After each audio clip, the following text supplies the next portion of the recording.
రేపటి సభపై AP BJP chief Madhav వ్యాఖ్యల పూర్తి డీటెయిల్స్ ని మా సీనియర్ కరెస్పాండెంట్ ఖాజా అందిస్తారు.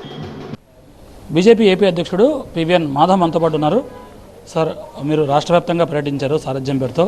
అది తొలి విడత ముగిసింది. రేపు బీజేపీ జాతీయ అధ్యక్షుడు నడ్డా రాబోతున్నారు. షెడ్యూల్ ఎలా ఉండబోతుంది, ఎలా ఈ బహిరంగ సభల ద్వారా బీజేపీ శ్రేణులకు ఎలా ఉత్తేజపడబోతున్నారు? ముఖ్యంగా జేపీ నడ్డా గారు ఏదైతే సారథ్య పర్యటన సంబంధించిన అంశాలు ఆయన తెలుసుకోవడం జరిగిందో ఆయన మాట్లాడటం జరిగింది. మేము ఆయన అడగటం జరిగింది, సార్ బాగా జరుగుతుంది కార్యక్రమం, మీరు తప్పనిసరిగా ఒక చోట పార్టిసిపేట్ చేస్తే బాగుంటుంది అని అడగడం జరిగింది. ఆయన మీరు చెప్పండి ఏ డేట్లో కావాలంటారా వస్తామని చెప్పారు. ఆ విధంగా ఆయన 14వ తారీఖు తేదీ ఇవ్వటం జరిగింది. యాదృచ్ఛికంగా ఆ రోజే విశాఖపట్నంలో కూడా మేము ముగింపు కార్యక్రమం చేయాలనుకున్నాం.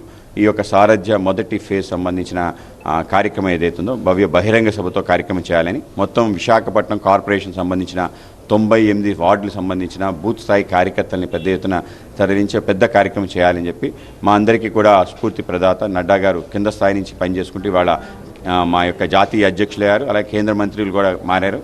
ఆయన డైరెక్షన్, ఆయన యొక్క నేతృత్వంలో ఏ విధంగా ముందుకెళ్లాలనే విషయం కూడా మాకు తెలియజేయటం, అలాగే మా అందరినీ కూడా స్ఫూర్తిని కలిగించే విధంగా ఆ కార్యక్రమం ఉండబోయే విధంగా మేము ప్రయత్నం చేస్తున్నాం. రాష్ట్రవ్యాప్తంగా మేము పర్యటన చేశారు సారథ్యం పెడుతూ. ఎటువంటి అంశాలను గుర్తించారు ఓవరాల్? అంటే స్థానికత సంబంధించిన అంశాలని ఎక్కువ హైలైట్ చేయడం జరిగింది. మన ప్రాంతానికి సంబంధించిన విశేషాలు ఏవైతున్నాయో వాటిని ముందుకు తీసుకెళ్లాలని, ఏదైతే వైతాళికులు ఉన్నారో వాళ్ళకి తగిన ప్రాధాన్యత ఇవ్వాలని చెప్పి వీళ్ళందరి యొక్క కృషి, వాళ్ళ యొక్క ఏదైతే తపస్సు ఉందో అలాగే వాళ్ళ బలిదానాలు ఉన్నాయో మన ఈ తరానికి చాలా స్ఫూర్తివంతం. ఎందుకో వీళ్ళందరినీ కూడా సరైన ప్రాధాన్యత మనం కల్పించలేక మనం పక్కన పెట్టడం జరిగింది. ఇది తొలి విడత.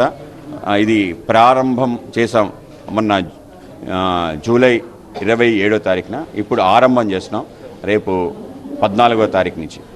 బీజేపీకి సంబంధించి రేపు సారథ్యం ప్రోగ్రాం ఏదైతే రాష్ట్ర వ్యాప్తంగా అధ్యక్షుడు పివిఎన్ మాధవ్ చేపట్టారో అది ముగింపు సభ రేపు విశాఖ వేదికగా జరగబోతుంది. దీనికి బీజేపీ జాతీయ అధ్యక్షుడు నడ్డా రాబోతున్నారు. అక్కడ భారీ ర్యాలీగా వెళ్ళి అక్కడ బహిరంగ సభలో పాల్గొంటారు. ఆ తర్వాత బీజేపీ పదాధికారులతో సమావేశం అవుతారు నడ్డా. ఆ తర్వాత కొన్ని స్థానికంగా ఉన్న కార్యక్రమాల్లో పాల్గొని ఆ బీజేపీ శ్రేణుల్లో నూతన ఉత్సాహం నింపుతారని బీజేపీ అధ్యక్షుడు మాధవ్ చెప్తున్నారు. ఇది కేవలం సారథ్యం సంబంధించి తొలి విడత మాత్రమే. ఇంకా ఆరంభంతో ప్రారంభమై బీజేపీ శ్రేణుల్లో నూతనోత్సాహం నింపి మరిన్ని కార్యక్రమాలు చేపడతామని అంటున్నారు. కెమెరా పర్సన్ బాబుతో ఖాజా, TV9 విశాఖపట్నం.